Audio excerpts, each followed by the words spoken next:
Am I the a-hole for stopping my daughter's biological grandparents being in her life after her father signed his rights away? A few years back with my ex-partner, I ended up with an accidental pregnancy despite using birth control. He wanted me to have a termination. Well, I thought we should keep it. After much arguing about the matter, he told me if I kept the baby, it would be over, and it'd have nothing to do with it. I was hurt by this, but accepted it, as I can't exactly force him, so I told him to sign away his paternal rights if that is how he feels. He agreed, and when I gave birth to my little girl, he signed his rights away. Raising her was a bit of a struggle, but my parents were a godsend in this. It helped out a lot at first. She is now 5 years old and we're doing great. She even calls my current boyfriend of 4 years dad.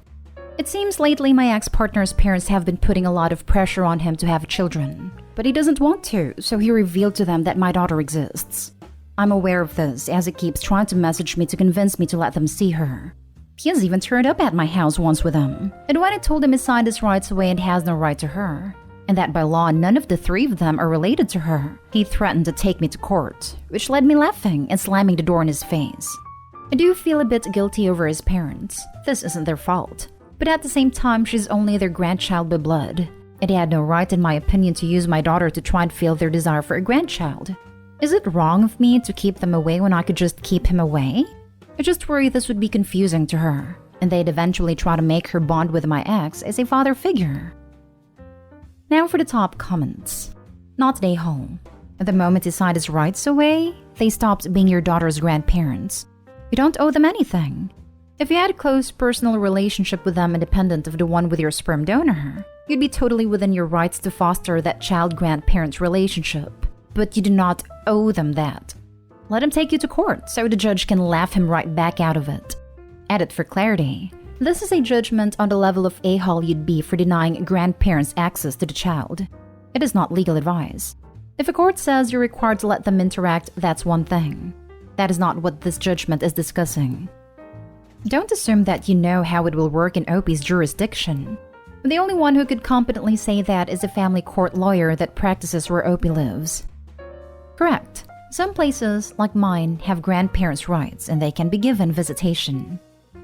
As far as I know, the grandparents have to prove there was some sort of pre-existing relationship prior to being denied access to the child in order to potentially qualify for grandparents' rights. Their son signing away his parental rights and not even telling them about the child's existence until now means they legally aren't connected to the child and wouldn't have any leg to stand on. Not a home. The fact that these people just rocked up to your house and invited, when you've denied him at his parents' access and he threatened to take you to court? Yeah, do not give them any contact. They have zero respect for you and your boundaries. Just to be on the safe side, get a lawyer say about this. And also count the child support your ex would have to pay you back if he took you to court. Have it handy too. Yes, that part was not right, but she needs to think about her daughter. She's depriving her child of having to know what could be amazing grandparents, and they got mad because she won't let them meet her. If I was this child and found this out when I'm older, I'd be cutting contact with my mom. Not cool. Grandparents are usually amazing, and you can tell them how you feel about their son. If they don't agree and are going to invite him to things to try to get him part of her life, then you know you have every right to cut them off. Just because their son doesn't want anything to do with your daughter, does not mean they should not have part in your daughter's life, if it's just going to be them. They showed that they won't be good grandparents. She isn't depriving her daughter of anyone.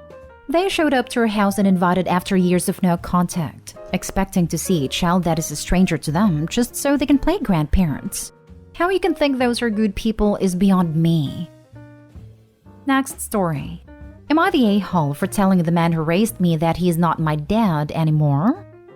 I am a product of an affair. We found out when I was 14, and it led to my parents divorcing. I lost everything when they got divorced. John, the man who raised me, became distant. My mother was a huge mess, and I was reeling from realizing that my whole life was built on lies. John didn't want to talk to me anymore, and he didn't fight for custody.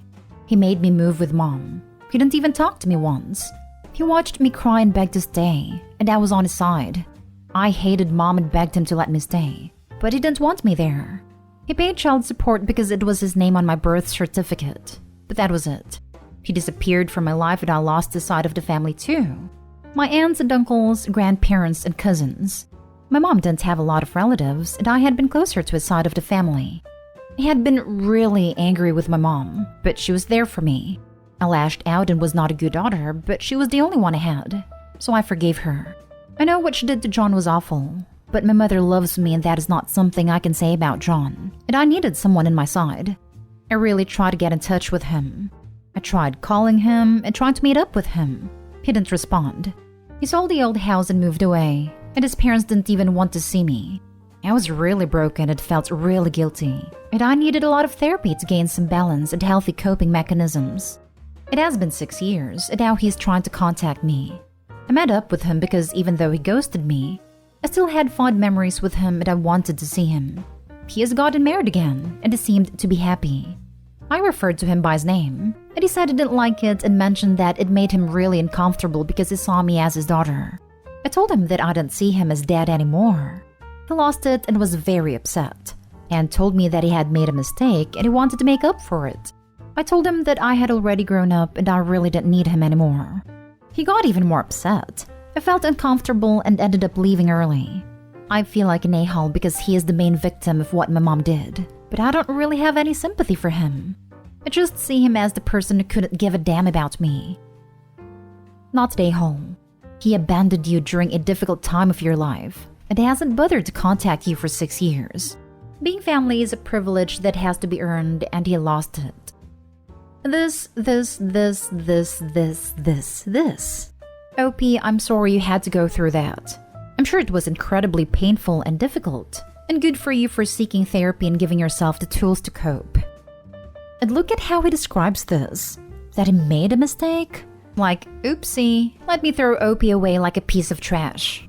No, and no. He was/is justifiably hurt and angry at what your mom did.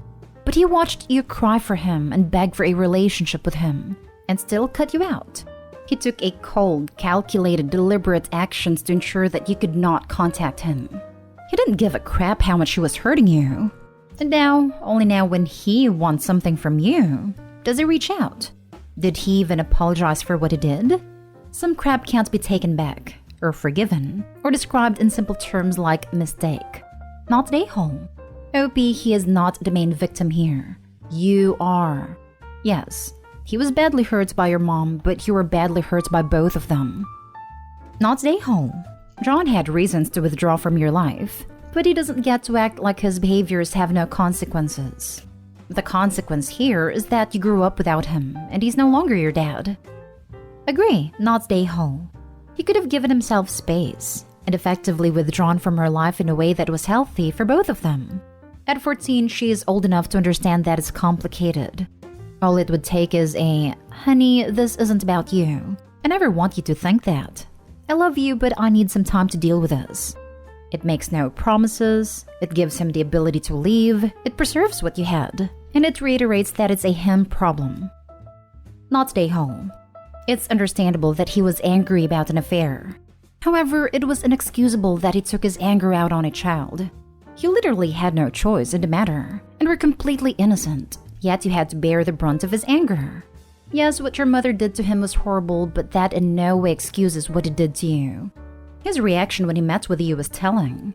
If he were truly interested in your feelings, he would have understood that you were hurting and would have been willing to go at a pace you were comfortable with.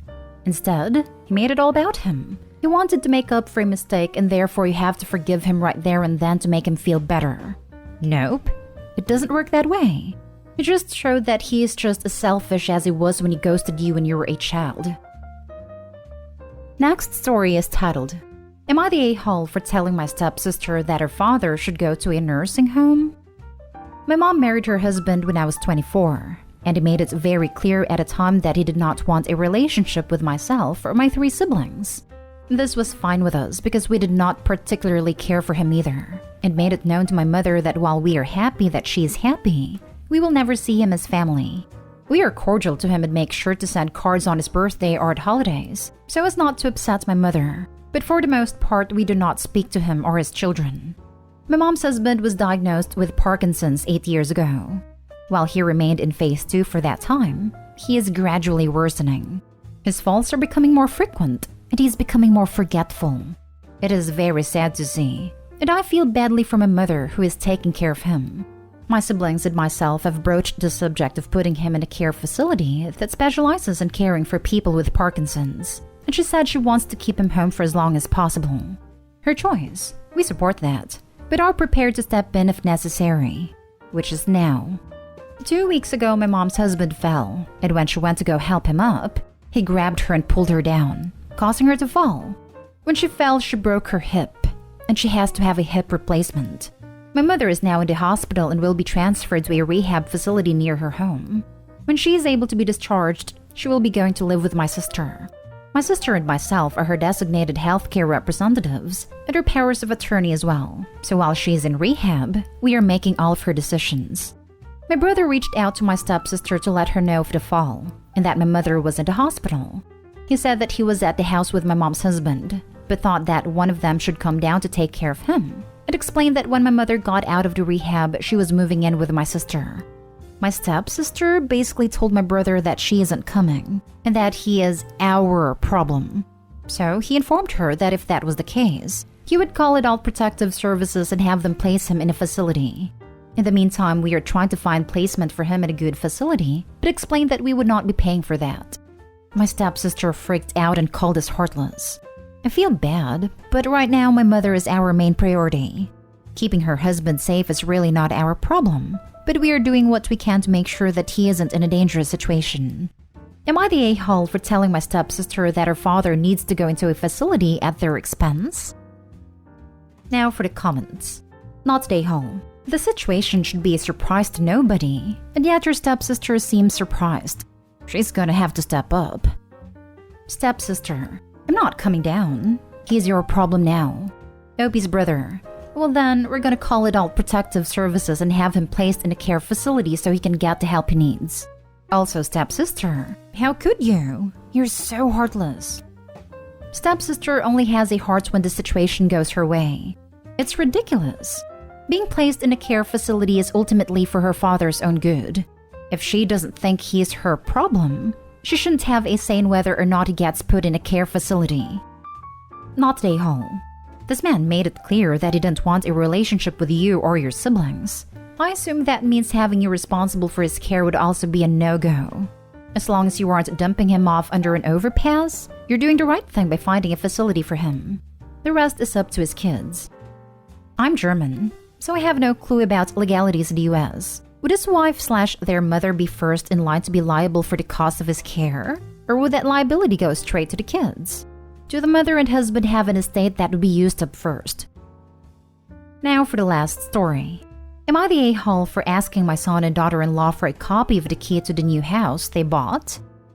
2 weeks ago, my son Ethan, 27, and his wife Jess, 30, bought a small one-story house in the town we live in. After settling down, they invited us for a small party for the occasion. We sat for dinner and talked about the house a bit. Me, my husband, and Jess continued conversing after Ethan excused himself to take an important call. Jess showed me the original key to the house, and I asked if she made copies yet, and she said no. I said she should, and also give one copy to me as well. She looked at me funny and asked why she should. I explained that it is necessary so that it could be used in emergencies. She rudely said, I don't know what kind of an emergency that would require you having a key to our house. Sure won't be a fire incident. She obviously didn't seem to have any idea that a fire incident wasn't what I meant, and I got offended by her sarcasm. I pointed out that it's not just her decision because this is my son's house as well. She smiled at me trying to be polite, and stated that only the ones who contributed towards the house get a copy and that I really don't need one anyway. Also assured me that my son will have the same answer for me. Basically saying, don't bother bring this up with Ethan, he'll tell you the same thing. But I did, and she spoke on his behalf the entire argument, repeating what she said over and over. Things escalated to her calling me pushy, and me telling her she was being unnecessarily rude and disrespectful. My husband and I left in a rush, and I felt horrible. My husband went on and on about how paranoid and controlling I was, to basically be demanding a copy of the key to the new house. But again, I stated that I was just trying to be helpful and taking extra precautions since anything could happen. But he insisted I overstepped and ruined Ethan's and Jess's joy for their new house, as well as dinner. I genuinely do not think what I said was out of line, but I'm not sure why Jess reacted so intensely. I think my request was innocent. He's right. You're the a-hole. It's all about phrasing. Do people offer copies of their keys to trusted family members in case they got locked out / need their plants watered, etc.? Yes, definitely. The key word is offer though. You said to 2 adults, you'll need to give me a copy of your key, which is why you're the a-hole. And then you doubled down by continuing to push. Even if you'd said, hey, if you wanted us to keep a copy of the key for you for emergencies, and then left it alone, you wouldn't be the a-hole. So, phrasing. And I imagine tone. This is exactly what I was going to say. If she had phrased it as advice and suggested that they offer a key to a close friend or neighbor in case of emergencies, then it would have been taken completely differently. She demanded a key, which makes Opie look creepy and seem like they want to look around the house while they are gone. Opie, you're the a-hole. It's all about the attitude. Things escalated to her calling me pushy and me telling her she was being unnecessarily rude and disrespectful. Opie's both pushy and unnecessarily rude and disrespectful of their boundaries. It's their house. She doesn't get to demand copies of the key. That was out of line. Offer in case of emergency? Yes. Demand? No. It seems like Opie's really disrespectful to daughter-in-law in general. She thinks that Ethan's call can overrule Jess's, and that he has more of a say regarding the house. You're the a-hole. You sound like one of those overbearing mother-in-laws in r/just no mother-in-law. You had a point about someone having a key, but that someone didn't have to be you. And you should have talked to them together. You should have dropped it once she said no. But instead, you pulled the "it's my son's house too" card and made a power play for your son in which women had listened to, which was weird and unnecessary. Then you got offended and had to make a scene. Your son is married and has a new priority now. Leave her alone. You're the a-hole.